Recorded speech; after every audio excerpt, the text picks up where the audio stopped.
They bet she'd cry when bullets started flying. Said women were too soft for real combat. But when Maria Santos took that hit in the shoulder, she didn't break down. Instead, she carried 2 wounded soldiers to safety, proving that caring isn't weakness, it's what makes real warriors. Before watching full story, comment below from where you watching. Also like and subscribe for more stories. Sergeant Maria Santos adjusted her helmet strap as she walked past the other soldiers preparing their gear. She could hear their whispers, the same ones that had followed her through basic training and now into her first deployment. "I give her 5 minutes before she's crying for her mama," Corporal Jake Morrison muttered to his buddy, thinking she couldn't hear.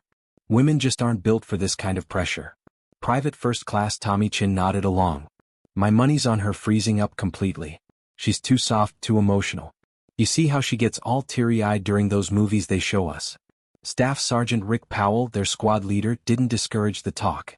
"Look, Santos seems nice enough, but combat is different. When the bullets start flying and people start dropping, we need soldiers who can think with their heads, not their hearts." Maria had heard it all before. Despite scoring highest in marksmanship, excelling in tactical training and outperforming half the men in physical fitness tests, they still saw her as weak. They focused on the fact that she showed emotion during memorial services, that she cared when fellow soldiers got hurt during training accidents, that she sent letters home to worried families. Emotional instability, they called it. She called it being human. The mission briefing was straightforward. Escort a supply convoy through a known hostile area, establish a temporary checkpoint, and hold position until relief arrived. Intelligence suggested light enemy presence, but in this war, intelligence was often wrong. As they loaded into the armored vehicles, Morrison leaned over to Chin. $20 says Santos is the first one to crack." "You're on," Chin replied. "But I think she'll last at least until we see our first casualty." Maria strapped herself in, checking her rifle one more time. She'd proven herself in training, but she knew that meant nothing to these men. Today would be different. Today she'd show them what real strength looked like. The convoy had been moving for 2 hours when the first shots rang out. The sharp crack of AK-47s echoed across the desert valley, followed immediately by the distinct whistle of incoming RPGs. "Contact left. Contact left." Powell screamed into his radio as their vehicle swerved to avoid an explosion that sent dirt and debris cascading over their windshield. Maria felt her heart racing, but her hands remained steady on her weapon. This was it, the moment everyone had been waiting for. The moment they expected her to break. The vehicle screeched to a halt behind a low ridge that provided minimal cover. Enemy fire was coming from multiple positions in the Rocky Hills about 300 meters away. The convoy was pinned down with nowhere to go. "Santos, Morrison, Chin, establish a perimeter on that ridge," Powell shouted over the gunfire. "Return fire and keep their heads down while we figure out our next move." The 3 soldiers sprinted toward the designated position, bullets kicking up dust around their feet. Maria could hear Morrison breathing heavily beside her, his earlier bravado replaced by the reality of combat. As they dove behind cover, Chen's voice cracked as he spoke into his radio. "This is way more than light resistance, Sergeant. We've got at least 20 hostiles up there." Morrison fumbled with his rifle, his hands shaking as he tried to get a clear shot. "I can't see them. Where are they shooting from?" But Maria had already identified 3 muzzle flashes in the rocks above. She steadied her breathing just like she'd practiced thousands of times and squeezed the trigger. Her first shot found its mark. One of the enemy fighters tumbled from his position. 11 o'clock, behind the large boulder, she called out calmly, continuing to lay down accurate fire. "Chin, there's another one at 2 o'clock about 50 meters up from the base of that cliff." Her voice was steady, professional. While the men beside her struggled with fear and adrenaline, she had found her focus. Each shot was deliberate, each movement calculated. For the next 20 minutes, the firefight raged on. Maria's accurate shooting had eliminated 3 enemy fighters and forced several others to abandon their positions. She moved tactically from cover to cover, always thinking 2 steps ahead. Morrison stared at her in amazement. This wasn't the emotional breakdown they had predicted. This was a soldier in complete control. The enemy had regrouped and was now concentrating fire on their small defensive position. Maria could see that they were trying to flank around the right side of the ridge. "Powell, we've got movement on our right flank," she reported into her radio. "They're trying to get behind us." "Hold position," came the reply. "Reinforcements are 10 minutes out." 10 minutes might as well have been 10 hours. The enemy fire was intensifying, and Maria could see at least 6 fighters working their way around the rocky outcrop that would give them a clear shot at the convoy. She made a decision that would define not just this battle, but her entire military career.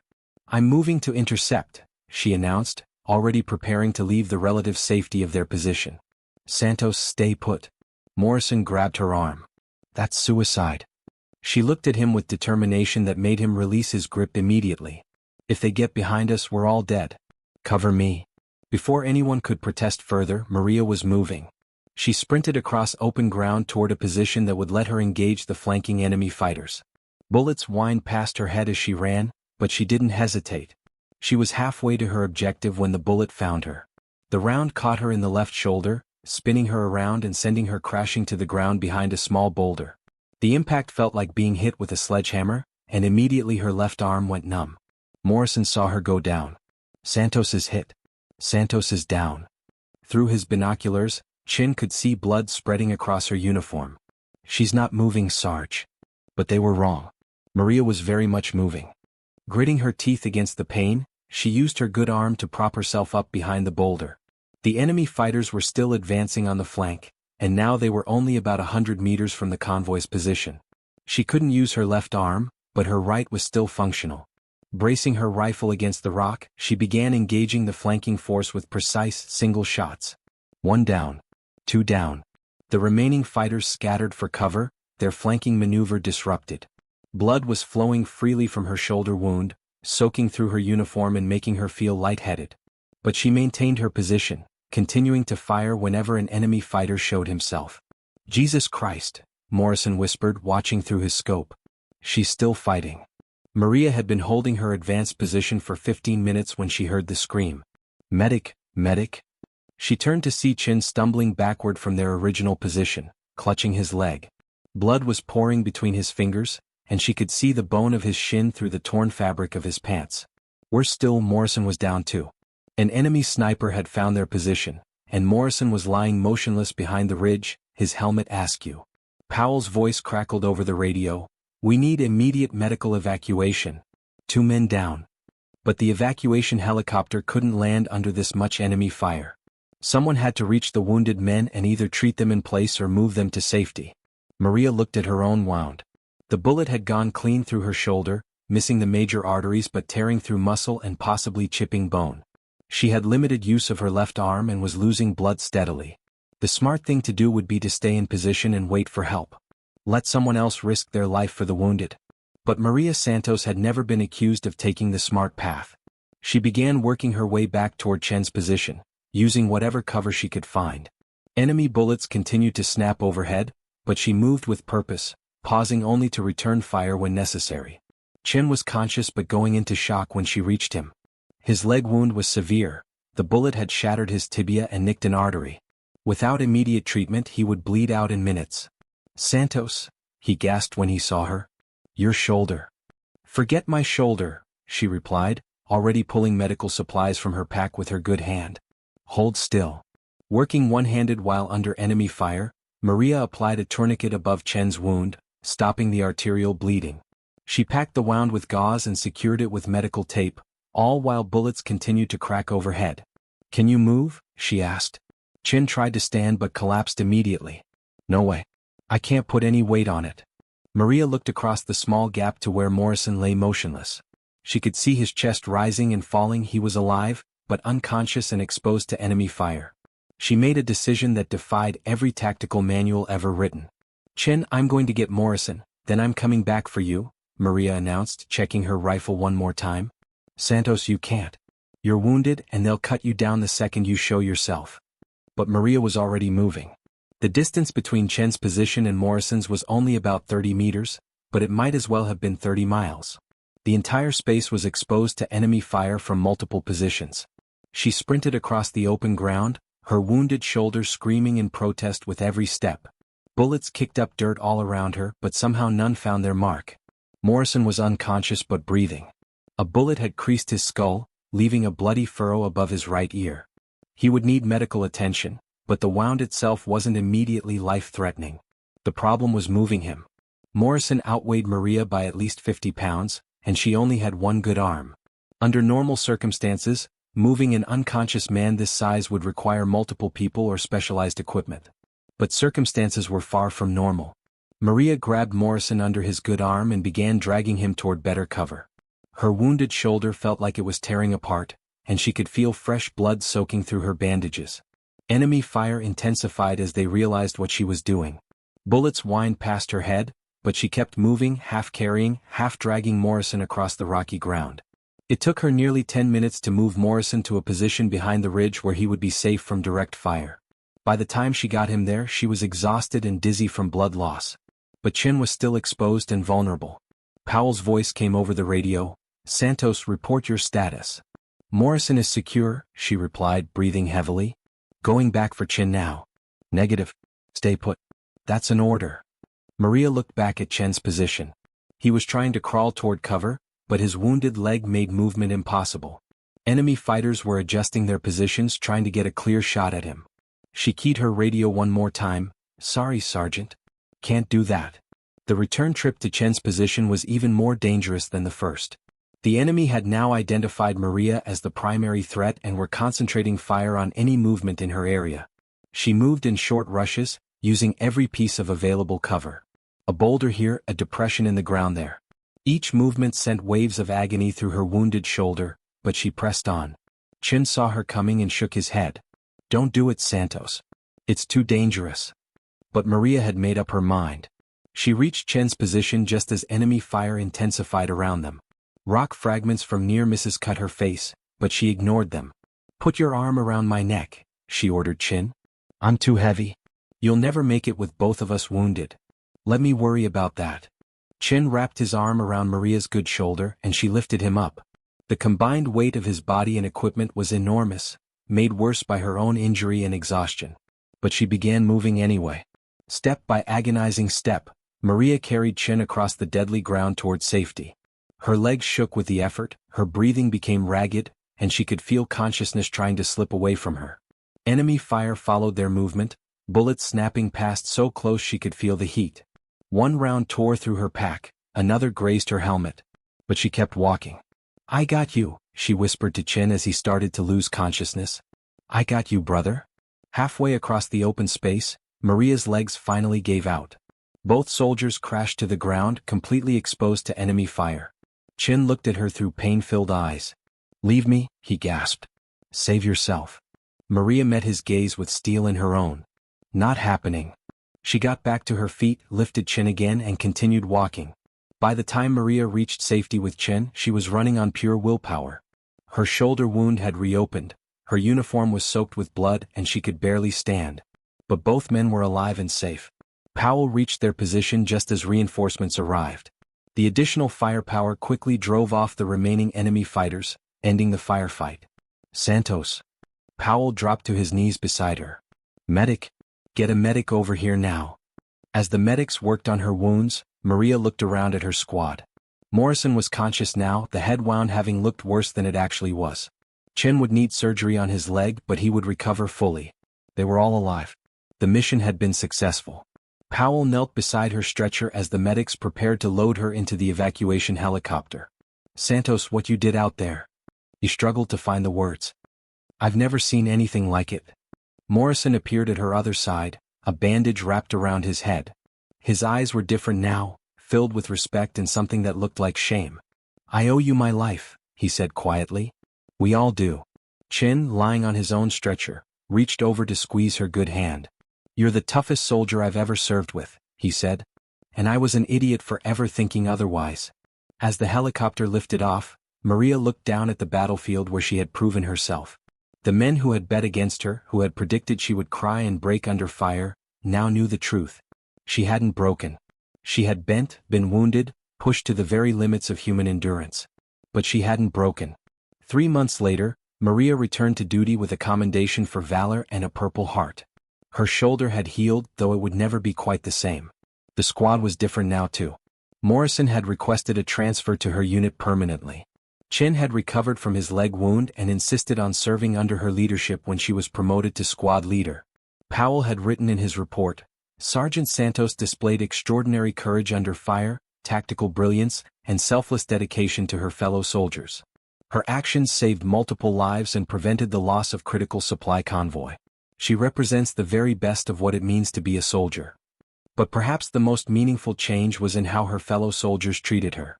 Gone were the whispers about emotional instability and weakness. In their place was genuine respect and admiration. Morrison approached her during a quiet moment between training exercises. "Santos, I need to apologize," he said. "Not just for what I said before that firefight, but for everything. I thought being emotional made you weak." Maria looked at him thoughtfully. "What changed your mind?" "Watching you out there. You didn't fight despite caring about us. You fought because you cared about us. That emotion you showed, that connection to your fellow soldiers, that's what gave you the strength to do what you did." He paused, choosing his words carefully. "I used to think good soldiers had to be cold, disconnected. But you showed me something different. You showed me that caring isn't weakness, it's what makes us willing to die for each other." Chin joined the conversation, walking with only a slight limp from his injury. "The strongest person in that firefight wasn't the one who felt nothing," he added. "It was the one who felt everything and still did what needed to be done." Maria nodded, understanding something about herself that she had always known but could never articulate. Her emotional connection to her fellow soldiers wasn't a liability, it was her greatest asset. "Fear, anger, love, loyalty, these aren't weaknesses," she said. "They're what make us human. And sometimes, being human is exactly what the situation requires." 6 months after the firefight, Maria's squad was deployed to another hostile area. This time she was the squad leader, responsible for the lives of 8 soldiers including Morrison and Chin. As they prepared for the mission, there was none of the previous doubt or skepticism. Her soldiers looked to her for leadership with complete confidence. But Maria knew that the real test wasn't whether her soldiers believed in her, it was whether she believed in herself. The mission was reconnaissance, gather intelligence on enemy positions without engaging unless absolutely necessary. They would be operating deep behind enemy lines for 3 days. On the second night, they encountered a squad of enemy fighters who had captured 2 American soldiers from another unit. The captured men were wounded and would likely be executed if not rescued immediately. The tactical manual was clear: reconnaissance units should not engage in rescue operations. They should report the situation and let specialized units handle it. But Maria looked at those 2 captured soldiers and saw Morrison and Chin. She saw fellow human beings who needed help. "We're going in," she announced to her squad. Morrison looked at her with concern. "Santos, this isn't our mission. If we engage, we blow our cover and compromise the larger operation." "Those are American soldiers down there," she replied. "If we don't act now, they die." Chin understood immediately. "What's the plan, Sergeant?" Maria had learned to trust her instincts, to balance tactical thinking with human compassion. She outlined a plan that would maximize their chances of success while minimizing risk to her own soldiers. The rescue operation was flawless. Using the tactical skills they had learned and the trust they had built, Maria's squad extracted both captured soldiers without losing a single person. When they returned to base, Maria was prepared for disciplinary action for deviating from orders. Instead, she found herself facing a room full of senior officers who wanted to understand how she had pulled off such a successful operation. "Sergeant Santos," the colonel began, "you disobeyed direct orders and risked your entire squad to save 2 soldiers who weren't even under your command. Explain your reasoning." Maria stood at attention and spoke from the heart. "Sir, we took an oath to leave no one behind. Those soldiers were Americans, and they needed help that only we could provide at that moment. I weighed the risks and determined that we could accomplish the rescue while still maintaining mission security." She paused, then added, "But even if the risks had been higher, I would have made the same decision. That's what soldiers do for each other." The colonel studied her for a long moment, then smiled. "Sergeant Santos, that's exactly the kind of leadership this army needs." 2 years later, Maria found herself training a new group of soldiers preparing for their first deployment. Among them was Private Jessica Wong, a young woman who reminded Maria of herself at that age. She could see the same doubt in the eyes of some of the male soldiers, hear the same whispered conversations about whether women belonged in combat units. During a break in training, Wong approached her privately. "Sergeant Santos, some of the guys are saying I'm too emotional for combat. They think I'll break down when things get tough." Maria smiled, remembering a similar conversation she'd had with herself years earlier. "Wong, let me tell you something about emotions in combat. The soldiers who feel nothing aren't brave, they're disconnected. Real courage comes from feeling everything and still doing your job." She looked at the young soldier with understanding. Your emotions aren't a weakness to overcome, they're a strength to harness. When you care about your fellow soldiers, when you feel responsible for their lives, that's what will give you the power to do impossible things. Wang looked skeptical. But what if I freeze up? What if I let everyone down? Then you'll be human, Maria replied. But I don't think that's what will happen. I think you'll discover that the very thing they're telling you is weakness is actually your greatest strength. As Wang walked away, Morrison approached Maria. He was a sergeant now himself, having learned leadership from watching her example. Still giving the same speech? He asked with a smile. Still learning the same lesson, she replied. They stood together watching the new soldiers train, each remembering their own journey from doubt to understanding. You know what the real irony is? Morrison said after a moment. What's that? They said you'd cry in your first firefight. Turns out they were wrong about the timing. Maria looked at him questioningly. You did cry, he continued. I saw you after the medevac helicopter took Chin away. After you knew we were all safe. You sat behind that ridge and cried for about 5 minutes. Maria nodded, remembering that moment of emotional release after the adrenaline had faded. But that's not weakness, Morrison continued. That's what made everything you did mean something. You cried because you cared. And because you cared, you were willing to die for us. He paused, then added with a grin, besides, I cried too. We all did. As the sun set over the training ground, Maria reflected on the journey that had brought her to this point. She had proven that strength wasn't about suppressing emotion, it was about channeling it toward something greater than yourself. The doubters had been wrong about everything except one thing: she was emotional. She felt deeply, cared profoundly, and loved her fellow soldiers like family. And that's exactly what made her one of the finest soldiers in the United States Army. Years later, the story of Maria Santos became part of military folklore, not just because of her heroic actions, but because of what those actions represented. She had proven that the qualities traditionally seen as feminine weaknesses, emotion, empathy, caring, were actually combat strengths when properly applied. Her willingness to feel deeply had made her willing to sacrifice everything for her fellow soldiers. The men who had bet against her became some of her strongest advocates, spreading the story throughout the military and helping to change attitudes about women in combat roles. Chin, who went on to become an officer himself, would tell new recruits, I served with the toughest soldier I ever met. She got shot, carried 2 of us to safety, and never complained once. And yes, she was a woman. Gender had nothing to do with it, heart had everything to do with it. Morrison, now a training instructor, would conclude his leadership classes with Maria's story. Real strength isn't about being unfeeling. It's about feeling everything and still doing what's right. And Maria herself continued to serve, eventually becoming a colonel and one of the most respected leaders in the military. She never forgot the lesson she had learned that day in the desert, that courage isn't the absence of emotion, it's emotion transformed into action. When young female soldiers would ask her for advice, she would always give them the same answer.